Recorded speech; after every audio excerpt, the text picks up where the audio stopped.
Hello dear student, this is Suman Dutta. তো আজকে present হলাম ত্রিপুরা ক্লাস 10-এর জন্য একটি গুরুত্বপূর্ণ ভিডিও নিয়ে। আজকে আমরা ত্রিপুরা ক্লাস 10-এর জন্য যারা মাধ্যমিক এক্সাম দেবে 2026-এ তোমাদের জন্য একটি গুরুত্বপূর্ণ পার্ট নিয়ে আসলাম। সেটা হলো শব্দ যুগলের অর্থের পার্থক্য দেখাও।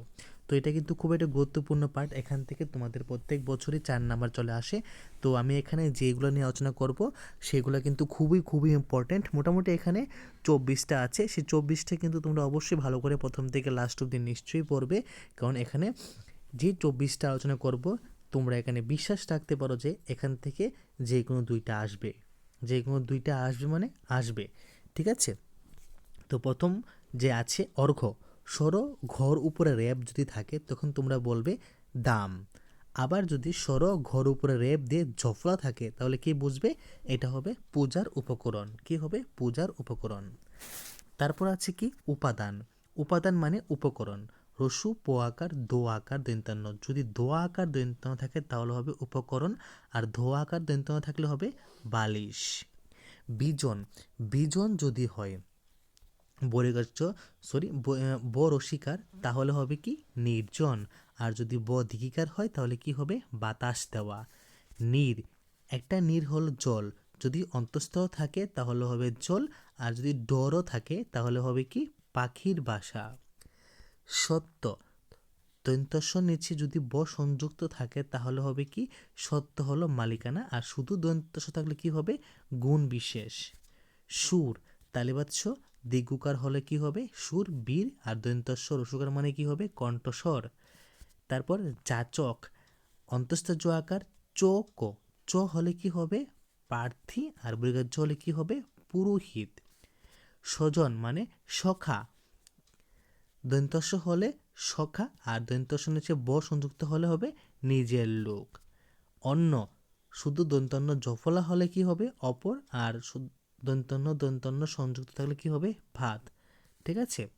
আশা, সরাইয়া দন্তাস্ব আকার হলে হবে আগমন, আর তালিবাৎস আকার হলে হবে আকাঙ্ক্ষা। আপন, দন্তান্ন হলে হবে নিজ, আর মূর্ধন্য হলে হবে দোকান, ঠিক আছে। তারপর উদ্দেশ্য, শুধু উদ্দেশ্য হলে লক্ষ্য, আর তালিবাস্বর পরে যদি জফলা হয় তাহলে অভিপ্রায়। কুল, করসুকার হলে বংশ, আর কদ্দিকর হলে হবে তীর বা তট। জাম, একটা ফল বিশেষ, বৃগাজ্য হলে কি হবে ফল বিশেষ, আর অন্তঃজ হলে কি হবে প্রহার। দিন, দরশিকার দন্তন্য হলে হবে কি দিবস, আর দদিকার হলে কি হবে দরিদ্র। দেশ মানে রাষ্ট্র, দোয়া একার তালিবাচ্ছ হলে হবে রাষ্ট্র, আর দ ব সংযুক্ত একার হলে হবে কি হিংসা।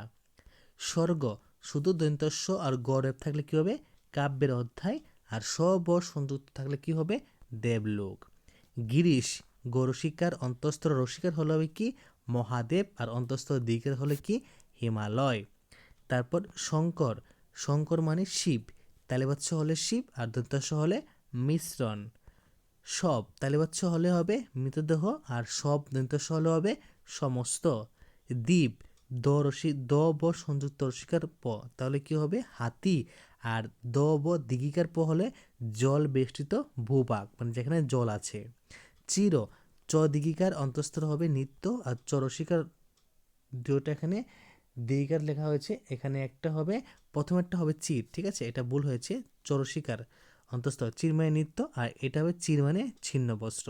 কুজন, কুজন মানে কি মন্দলুক, ক রসুকার হলে হবে মন্দলুক, আর ক দীর্ঘর হলে হবে পাখির ডাক। পানি, পানি মানে জল, দন্তন্য রসিকার হলো জল, আর মূর্ধন্য রসিকার হলো হাত পানি। তো এখানে যে গুরুত্বপূর্ণ 24টা আমি এখানে আলোচনা করলাম কি শব্দ যুগলের অর্থের পার্থক্য দেখাও। অবশ্যই এগুলা ভালো করে খাতায় নোট ডাউন করে রাখবে, অথবা বইয়ে দাগে রাখবে তোমাদের বইয়ে যদি থাকে। যদি আজকের ক্লাস ভালো লাগে থাকে অবশ্যই ক্লাসটা শেয়ার করবে। তো দেখা হচ্ছে একটা গুরুত্বপূর্ণ ভিডিওতে, এবং প্রথম থেকে শেষ শুরু দেখার জন্য তোমাদেরকে অসংখ্য ধন্যবাদ। এবং এই যে ভিডিওগুলো বানাচ্ছি তোমরা দেখবে টিভিএসসি ক্লাস 10 2026 বলে একটা প্লেলিস্ট আছে, ওই প্লেলিস্টে পেয়ে যাবে। তো দেখা হচ্ছে একটা গুরুত্বপূর্ণ ভিডিওতে, সবাইকে অসংখ্য ধন্যবাদ।